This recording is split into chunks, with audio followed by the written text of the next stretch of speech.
السلام علیکم ورحمۃ اللہ وبرکاتہ۔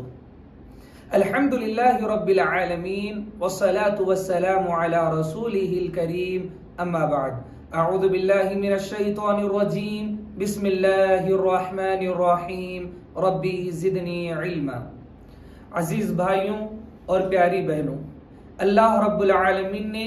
انسانوں کے درمیان سب سے پہلے جو رشتہ قائم کیا وہ میاں بیوی کا رشتہ ہے۔ جب اللہ رب العالمین نے آدم علیہ السلام کو پیدا کیا تو ان کے لیے ان کی بیوی کو بنایا، اور بیوی کے بنائے جانے کا مقصد بھی رب العالمین نے بیان فرمایا، لیسکن الیہا، تاکہ سکون پائے، تاکہ اطمینان پائے، تاکہ راحت پائے۔ اللہ رب العالمین نے اس لیے اس رشتے کو بنایا ہے۔ دور حاضر میں بہت سارے گھروں میں میاں بیوی کا یہ رشتہ، جہاں پر ایک دوسرے کے لیے اطمینان کی وجہ بننا تھا، جہاں پر ایک دوسرے کے لیے سکون کی وجہ بننا تھا، جہاں پر ایک دوسرے کے دلوں کی تسکین کی وجہ بننا تھا، ایک دوسرے کو پریشان کرنے والا بن گیا ہے، ایک دوسرے کو تکلیف دینے والا بن گیا ہے، ایک دوسرے کو ذہنی دباؤ اور تناؤ میں لے جانے والا رشتہ بن چکا ہے۔ آئیں آج کے اس درس میں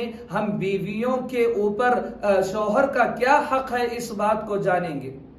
اور آئندہ ایک درس ہوگا جس میں بیویوں کے شوہر پر کیا حق ہے اس بات کو جانیں گے۔ ایک مثالی بیوی کیسی ہو، ایک جنتی عورت، ایک جنتی بیوی کیسی ہوتی ہے، میں مختلف احادیث سے اس بات کو آپ کے سامنے رکھوں گا۔ پیارے نبی صلی اللہ علیہ وسلم نے ایک مرتبہ فرمایا، والذی نفس محمد بیدہ لا تؤدی المرأة حق ربها حتی تؤدی حق زوجها، کہ کوئی بھی عورت، اللہ کے نبی صلی اللہ علیہ وسلم نے قسم کھائی کہ قسم ہے اس ذات کی جس کے ہاتھ میں محمد کی جان ہے، کہ کوئی بھی عورت اپنے رب کا حق ادا نہیں کر سکتی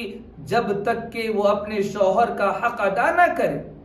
شوہر کا حق ادا نہیں کیا تو سمجھ جائیں اس کی عبادتیں ناقص ہیں، اس کے اعمال صالحہ ناقص ہے۔ اور نبی علیہ السلام نے حقوق کی ادائیگی میں بیوی کو کتنا زیادہ آگے بڑھنا چاہیے یہ بھی بیان فرمایا، وَلَوْ سَأَلَهَا نَفْسَهَا وَهِيَ عَلَىٰ قَطَبٍ لَمْ تَمْنَعْهُ، کہ اگر شوہر اپنی بیوی کو بلائے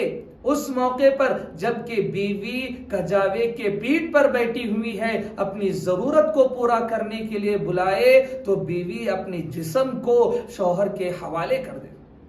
یہ حق ادا کرنا ہوا۔ شوہر جب بھی آواز دے بیوی اس کے پاس چلی آئے، اور شوہر کی جو ضرورت ہے، شوہر کا جو سکون اسے بننا ہے، وہ شوہر کا سکون بنے گی، تبھی شوہر کا حق ادا ہوگا۔ شوہر کا حق ادا ہوگا تبھی اللہ رب العالمین کا حق ادا کرنے والی وہ بنے گی۔ اسی طرح نبی علیہ السلام نے فرمایا، وَلَا تَجِدُ امْرَأَةٌ حَلَاوَةَ الْإِيمَانِ حَتَّى تُؤَدِّيَ حَقَّ زَوْجِهَا، کہ کوئی بھی عورت عبادت کی مٹھاس کو نہیں پا سکتی، قرآن مجید سے سکون نہیں پا سکتی، نماز میں اطمینان کو نہیں پا سکتی، الغرض عبادتوں کی مٹھاس کو وہ حاصل نہیں کر سکتی جب تک کہ وہ اپنے شوہروں کے حقوق کو ادا نہ کرے۔ شوہر کا حقوق ادا کر لیا تب عبادت میں بھی اسے مزہ آئے گا۔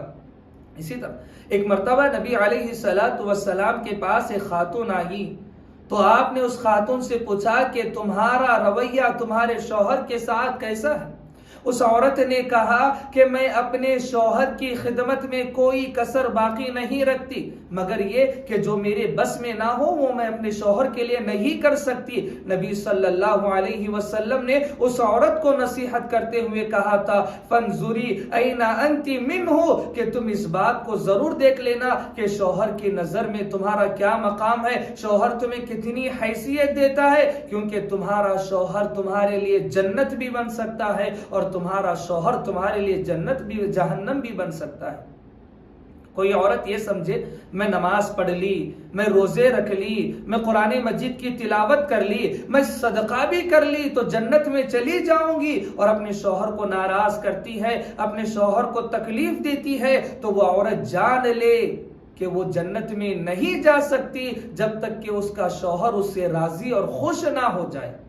اگر شوہر خوش ہے شوہر راضی ہے تب یہ عبادتیں تمہارے لیے دخول جنت کا سبب بن سکتی ہیں، لیکن اگر شوہر ناراض ہے، شوہر خفا ہے، شوہر تم سے پریشان ہے، تو اے خواتین یاد رکھ لینا یہ تمہارے لیے جہنم میں لے جانے والا عمل بنے گا۔ نبی علیہ السلام نے اس عورت سے کہا تھا فَإِنَّمَا هُوَ جَنَّتُكِ وَنَارُكِ کہ تمہارا شوہر تمہارے لیے جنت ہے اور تمہارا شوہر تمہارے لیے جہنم بھی۔ اگر اس کی خدمت کرو گی، خوش کرو گی تو جنت کی مستحق بن جاؤ گی، اگر اسے ناراض کرو گی، اسے غصے میں لاؤ گی تو جہنم رسید کر دی جاؤ گی۔ ایک مرتبہ نبی علیہ السلام سے جنتی عورت کے بارے میں سوال ہوا کہ نبی صلی اللہ علیہ وسلم نے خود کہا کہ جنتی عورت کے بارے میں نہ بتاؤں میں کہ جنتی عورت کون ہے؟ صحابہ اکرام رضوان اللہ علیہ مجمعین نے کہا کیوں نہیں اے نبی صلی اللہ علیہ وسلم آپ جنتی عورت کے بارے میں ضرور بتلائیں۔ تب نبی صلی اللہ علیہ وسلم نے کہا کہ وہ عورت جنتی ہے جو اپنے شوہروں کے حقوق کو ادا کرتی ہے۔ جب اسے غصہ آ جائے یا اس کے ساتھ بدسلوکی کی جائے، عورت کو غصہ آ رہا ہو یا عورت کے ساتھ بدسلوکی کی جا رہی ہو، پھر اس کا شوہر اس سے ناراض ہو جاتا ہے، وہ اپنے شوہر کے ہاتھ میں ہاتھ ڈال کر یہ کہتی ہے میں بناؤ سنگھار نہیں کر سکتی، میں خوبصورت نہیں بن سکتی، میرے دل میں سکون اور اطمینان نہیں آ سکتا جب تک کہ آپ مجھ سے راضی اور خوش نہ ہو جائے۔ آپ راضی ہیں، آپ خوش ہیں، میں خوبصورت بنوں گی، میں بناؤ سنگھار کروں گی، اپنے شوہر کو منا لینے کا ہنر اسے آتا ہو تو سمجھ جائیں یہ عورت جنتی عورت ہے،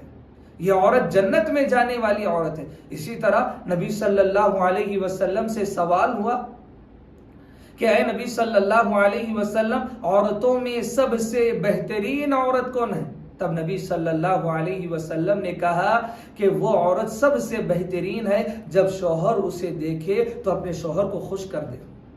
راضی کر لے اپنے شوہر کو، شوہر اس کی طرف دیکھے تو مسکراتی نگاہ سے دیکھے،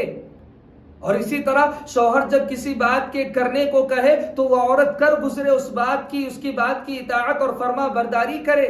اور جب شوہر کو اپنے نفس اور مال کے بارے میں مخالفت نہ کرے، اپنے شوہر سے اپنے مال کے بارے میں یا اپنے نفس کے بارے میں مخالفت نہ کرے کہ پھر وہ اس سے ناراض ہو جائے۔ یہ نبی علیہ السلام کے فرامین ہیں عورتوں کے لیے کہ شوہروں کے حقوق کو اس طور پر تمہیں ادا کرنا ہے۔ لہذا اے خواتین شوہروں کے حقوق کو ادا کرو، شوہروں کو خوش کرو، یہ تمہارے لیے جنت کا سبب بن سکتا ہے۔ اور یہ بھی بتاؤں کہ ایک مرتبہ شادی ہو جائے تو تمہارے ابا کا حق تم پر زیادہ نہیں، تمہارے بھائی کا حق تم پر زیادہ نہیں ہے، تمہارے خاندان کا حق تم پر زیادہ نہیں ہے۔ اگر تم پر سب سے زیادہ کسی کا حق ہے تو وہ تمہارے شوہر کا ہے کہ اپنے باپ سے بھی زیادہ، اپنے بھائی سے بھی زیادہ شوہر کی اطاعت اور فرما برداری اور اس کی خدمت میں اپنے آپ کو تھکا دو تاکہ اللہ رب العالمین اس سبب تمہیں جنت عطا فرمائے۔ اللہ رب العالمین سے دعا ہے کہ رب العالمین ہماری ان خواتین کو ان کے شوہروں کی اطاعت اور فرما برداری کرنے کی توفیق عطا فرمائے اور شوہروں کو راضی اور خوش رکھ لینے کی توفیق انہیں عطا فرمائے۔ السلام علیکم ورحمۃ اللہ وبرکاتہ۔